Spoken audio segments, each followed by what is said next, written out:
তারা মুক্তি হয়েছেন এবং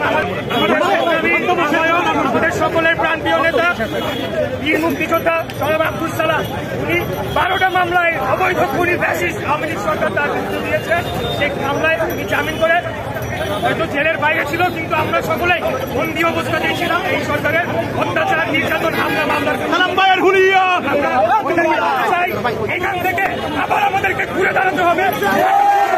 বিএনপি যে মাইলের পর মাইল লম্বা পদযাত্রা করেছে, ঢাকার বিভিন্ন কর্নারে, বিভিন্ন কোণায় আমরা যে সমাবেশ করেছি, মানববন্ধন করেছি, মহাসমাবেশ করেছি, আপনাদেরকে সাথে নিয়ে এখন থেকে রোজ সবাই পার্টি অফিসে আমরা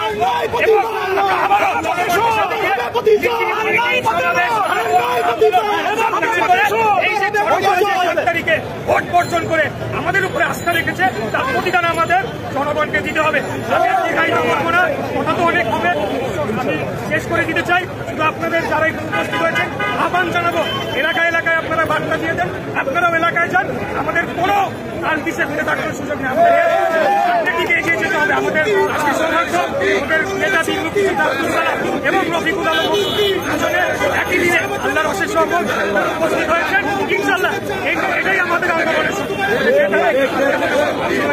আর আমি এখানে বক্তব্য দিব না, ইনশাল্লাহ আপনাদের সাথে আগামী দিনে আন্দোলন সংগ্রামে রাজপথে কোনো কর্মসূচিতে আপনাদের পাশে পাবেন। এই বলে আমরা আমার বক্তব্য শেষ তবে বাংলাদেশ জিন্দাবাদ, বাংলাদেশ জাতীয়তাবাদী দল জিন্দাবাদ, তারেক রহমান জিন্দাবাদ।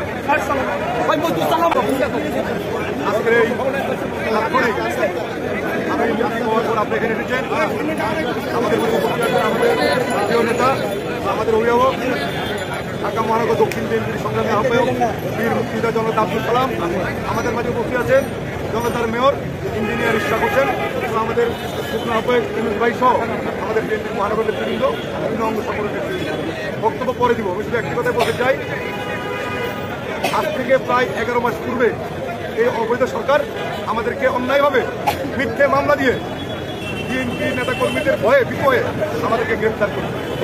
তারপর পুলিশের সহায়তায় একটি অবৈধ নির্বাচন তারা সম্পন্ন করেছে। আমরা বলতে চাই,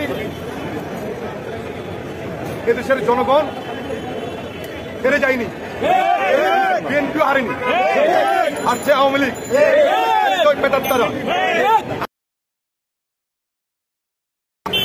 এই শেখ হাসিনার পতন না হবে, যতদিন মানুষের ভোটাধিকার পুনরুদ্ধার না হবে, গণতন্ত্র পুনরুদ্ধার না হবে, ততদিন আমরা দেশ নায়ক তারেক রহমানের নেতৃত্বে রাজপথে আমরা